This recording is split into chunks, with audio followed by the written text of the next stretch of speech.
All my designs. The notion of super soldiers enhanced with biotechnology and cybernetics was once only possible in the realm of science fiction. This will change the world. Popular mediums such as books, comics and movies such as the X-Men, Judge Dredd, Ghost in the Shell, RoboCop, The Matrix have all explored the idea in some respect. But it may not be too long before these concepts become a reality.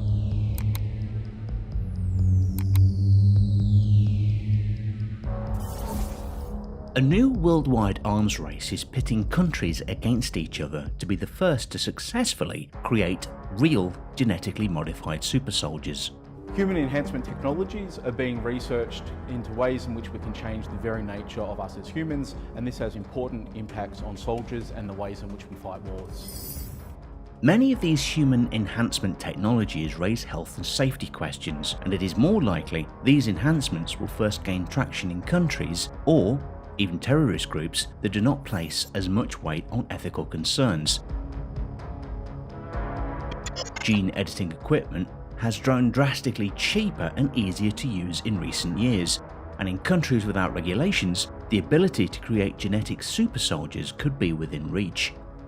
According to US Intelligence Director John Radcliffe, China has conducted human testing on members of the People's Liberation Army in hope of developing soldiers with biologically enhanced capabilities.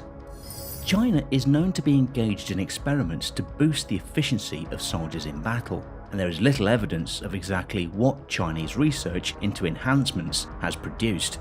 Everything from implants that enable human wetware to interact with and share digital information with hardware, to gene editing through tools like CRISPR. Such work may one day allow China to grow superior troops, or turn regular soldiers into super soldiers. This has made the US military's top intelligence agencies increasingly worried that the Pentagon has sufficiently invested in its own research of extending the human senses beyond their current physical limitations to provide soldiers with superhuman abilities. The basics of brain-machine interfaces are being developed for the military, and if the results are successful, as the scientists hope they will be, soldiers could one day be enhanced with cybernetics, effectively becoming transhuman soldiers.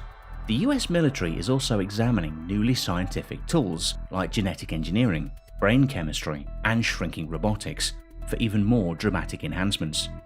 Most of this advanced technology remains classified.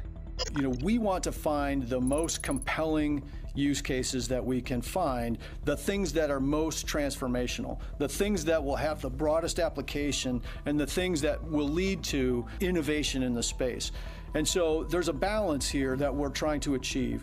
On the one hand, we're working some very cutting edge AI technologies with consumers, some pretty mature consumers. On the other side of the coin, we have partnerships with really important enterprises and organizations who haven't even really started their journey into AI. And so we've got to make sure that we have the right balance of investment in high-tech AI that moves the state of the art and shows the pathway for additional AI development and implementation, and then also helping consumers, with their first forays into the AI environment. DARPA announced that it is building a brain computing interface for human soldiers to control AI with their neurons. According to DARPA, this opens up the possibility of controlling drone swarms and other new military machines, but the field of biological enhancements for the warfighter encompasses everything from dietary supplements and neural stimulation to bionic limbs and brain augmentation. The soldier of the future could have amazing superhuman capabilities.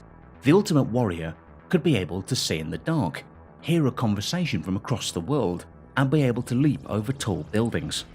Imagine the technology implanted in a future soldier, using a brain-computer interface which could enable soldiers to carry less equipment by connecting them directly to drones overhead, or by allowing them to access the internet to instantly pull up intelligence, secure video feeds, or even weapon systems. In the future, we'll be taking the soldier out of combat situations and putting them in virtual reality environments. We'll be making increasing use of robotics. We will be incorporating nanotechnology and tiny robotic systems. We will be relying more and more on robust self-organizing communication systems, and all of that was really on the fringe of future capability. It was kind of a gleam in our eye. And today there's really been a sea change in orientation and perspective, because that's very much the science and technology that we're creating now. And the process of going from these kind of conceptions to the reality in the battlefield is going to be greatly reduced. In fact, according to my models, we're doubling the paradigm shift rate every decade. As the human enhancement technology develops, the unpredictability of war will increase. This technology allows the brain to be accessed from afar. This means that soldiers can receive communication feedback or control of certain functions directly from a system that is remotely controlled by a computer. For example, the brain-computer interfaces can be used to enhance the human's cognitive capabilities in order to improve their judgment outcome based on the input it receives from sensors.